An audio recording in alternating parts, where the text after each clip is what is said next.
शुरुआत में एक लड़की को यह सोचते हुए दिखाया गया है कि इंसान किस चीज को ज्यादा महत्व देता है, प्यार या स्नेह। इसके बाद हम स्कूल में बैम नाम की एक फुटबॉल टीम के मैनेजर को देखते हैं। वह ओ नाम के लड़के को पसंद करती है। वह ओ के पास जाती है और उससे कहती है कि आज हम आइसक्रीम खाने क्यों नहीं जाते, लेकिन वह उसकी बात नहीं सुनता और वह कहता है कि मैं नहीं जाना चाहता क्योंकि आज मेरी माँ के साथ मेरी एक महत्वपूर्ण बैठक है। यह सुनकर बम चिंतित हो जाता है और एक कोच भी यहाँ आ जाता है। ये है उनकी फुटबॉल टीम के कोच जो अब यहाँ एक नया मैनेजर लेकर आए हैं। इस नए मैनेजर का नाम नैनो है। यह नया मैनेजर देखने में प्यारा है। वह बहुत अच्छी तरह से बात करती है और खुश भी दिखती है, जिसके कारण सभी उसे बहुत पसंद करते हैं और बम को यह पसंद नहीं है। उसे देखकर जलन होती है। फिर बाद में हम देखते हैं कि ये सभी अब नए मैनेजर को पार्टी देना चाहते हैं। वे उसे एक स्वागत योग्य पार्टी देना चाहते हैं और इस वजह से खुश हैं। नए प्रबंधक नैनो भी इससे सहमत हैं और वही लड़का ओ जो पहले कह रहा था कि मुझे अपनी माँ से बात करने जाना है, अब वह पार्टी में आने के लिए बिल्कुल तैयार थे और अब बम को यह पसंद नहीं है। धीरे धीरे नैनो के लिए उसकी नफरत अब बढ़ती जा रही है क्योंकि वह एक पुरानी मैनेजर थी और वह उससे नए प्रबंधक से बहुत सारे काम करवाती है, बैठी रहती है और सारे काम उससे कराती है और वह बेचारी भी काम करती रहती है। और जब ओ यह देखता है तो वह आता है और उस लड़की नैनो से कहता है कि मैं तुम्हारी मदद करूंगा, और बम से यह भी कहता है कि तुम उससे सारे काम करवा रहे हो, आप कोई काम नहीं कर रहे हैं। अब यहाँ बम को और भी गुस्सा आता था और उसके दिल में नैनो के लिए नफरत थी। और फिर जब वह बाथरूम जाती है तो बाथरूम की दीवार पर अपनी इच्छा लिखती है। काश उसके चेहरे से महक आती, मतलब नैनो का चेहरा। बाद में बैम से मिलने नैनो आता है और वह देखती है कि कैसे नैनो ने दीवार पर लिखा है कि उसके चेहरे से गंध आ रही है। अब यद्यपि नैनो ने यह देखा तो उसे चिंतित होना चाहिए था, लेकिन वास्तव में वह चिंतित नहीं है, मुस्कुराने लगती है और उसकी मुस्कान देखने में बहुत डरावनी थी। फिर रात में बम अपनी डायरी में लिख रही है कि आज उसकी मुलाकात एक नई लड़की से कैसे हुई। अब उसे वह लड़की बिल्कुल पसंद नहीं है और अच्छा ही हुआ कि उस लड़की ने देखा कि मैंने उसके लिए दीवार पर क्या लिखा था। अगले दिन जब बैम नैनो के पास से गुजरती है तो उसे बहुत महक आने लगती है। उसे समझ नहीं आ रहा था कि यह गंध कहाँ से आ रही थी। वो सोचती है कि शायद यह गंध शर्ट से आ रही है। फिर बाद में ओ यहाँ आती है और अचानक बैम ऐसा व्यवहार करती है जैसे वह नैनो की मदद कर रही हो। वो उसके साथ काम करने लगती है, यानी वो दिखाती है कि वो अच्छी लड़की है और इसके बाद उन शर्ट्स को भी धोया जाता है। और फिर बैम को पता चलता है कि वास्तव में यह गंध नैनो से आ रही है क्योंकि शर्ट धोए गए हैं। बाकी लड़कों ने भी सोचा कि ये महक बम से आ रही होगी, लेकिन बाद में उन्हें पता चलता है कि यह गंध नैनो के चेहरे से आ रही है और नैनो समझ नहीं पा रही थी कि उसके चेहरे से इतनी महक क्यों आ रही है। बम भी समझ गया कि वह दीवार पर जो लिखती है वह सच हो जाता है, तो वह वापस दीवार के पास जाती है और वहां लिखती है कि ओ मुझे पसंद करने लगा है। फिर अगले सीन में हम देखते हैं कि वो कोच के बगल में खड़ी है। तभी एक गेंद उन दोनों के पास आती है और उस गेंद को बैम पर नहीं लगने देता। बम सोचता है कि शायद उसका लिखा सच होने वाला है, लेकिन फिर ओ कहता है कि मैं कोच को बचाने के लिए आगे आया, आपको बचाने के लिए नहीं। अब बम कहता है कि इसका मतलब जो मैंने लिखा वह सच नहीं था। तभी यहाँ एक और लड़का आता है जो आकर बम से कहता है कि आपको लगता है कि ओ आपको पसंद करेगा या आपकी रक्षा करेगा। कुत्ते की रक्षा करना आपकी रक्षा करने से बेहतर है। बम को यह बिल्कुल पसंद नहीं आता और वह आग बबूला हो जाता है। और अगली बार जब वह बाथरूम जाती है तो वह गुस्से में दीवार पर टैंक के बारे में लिखती है। वह टैंक एक कुत्ता है। फिर बाद में जब स्कूल के सभी छात्र फुटबॉल खेल रहे होते हैं, फिर टैंक कुत्ते की तरह व्यवहार करने लगता है। वो सबको देखकर भौंकने लगा और कुत्ते जैसा हो गया। तभी अचानक उन्हें एम्बुलेंस में ले जाया गया क्योंकि उनकी हालत सबसे ज्यादा खराब थी।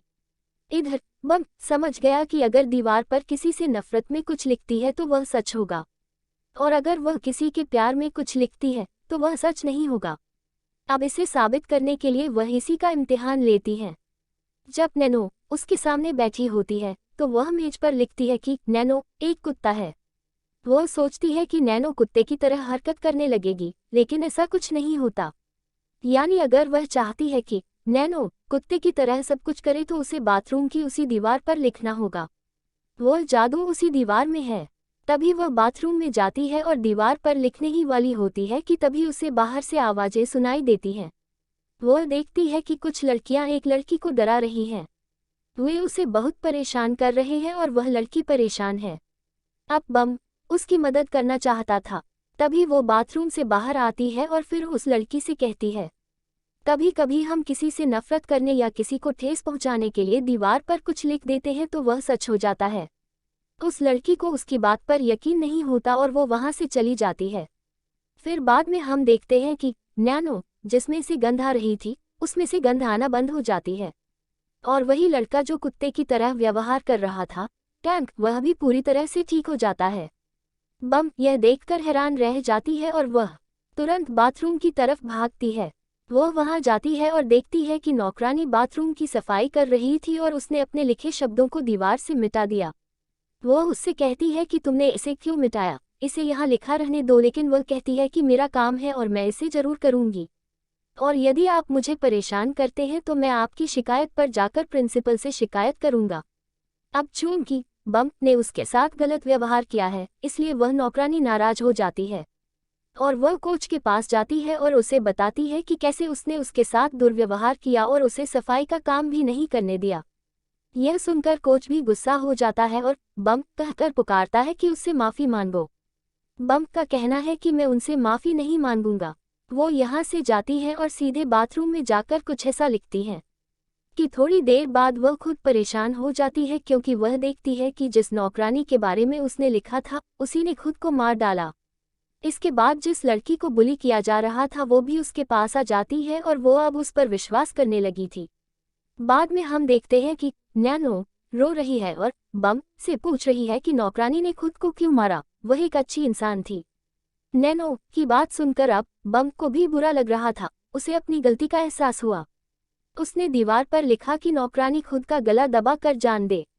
और अब जब उसे अपनी गलती का एहसास हुआ तो वह तुरंत बाथरूम गई और अपने लिखे शब्दों को मिटाने लगी।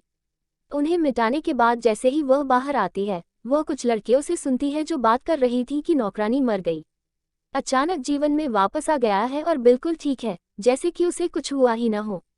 बाद में बम नैनो को देखता है और उसे देखता है जो एक साथ बैठे हैं और अच्छे दोस्त बन गए हैं।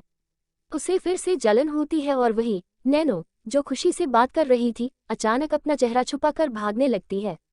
उसके चेहरे पर ढेर सारे पिंपल्स थे और समझ आ रहा था कि ये बम की वजह से ही बने हैं। उसने उस दीवार पर उसके बारे में जरूर लिखा होगा और उसे अपनी गलतियों का जरा भी एहसास नहीं है।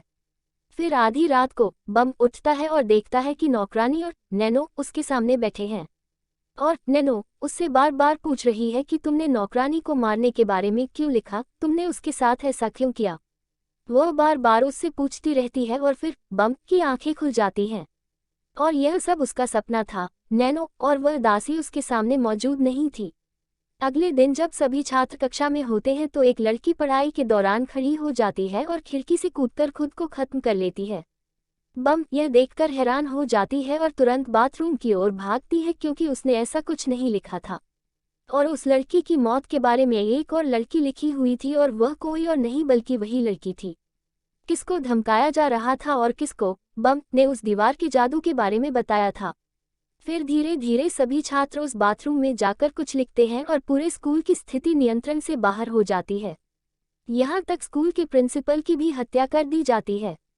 यह जानकारी पूरे स्कूल में फैल चुकी थी और सभी लोग प्रश्न का गलत इस्तेमाल कर रहे थे और बाद में बम को पता चलता है कि यह जानकारी उसी लड़की ने फैलाई है जिसे उसने इसके बारे में बताया था। बम उस लड़की के पास जाता है और उससे कहता है कि मैंने तुमसे यह बात कही थी और तुमने सबको बता दी और आप जानते हैं कि कितना नुकसान हो रहा है और कितने लोगों की जान जा रही है।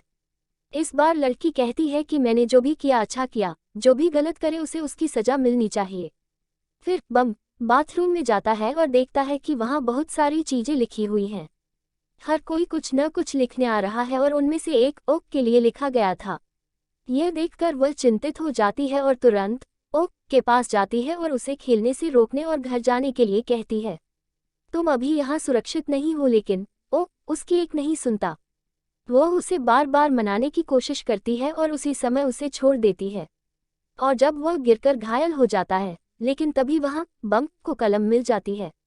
उसे देखकर उसे ओ के एक दोस्त पर संदेह होता है और वह उससे कहती है कि तुम वही हो जिसने दीवार पर ओ के बारे में सब कुछ लिखा है।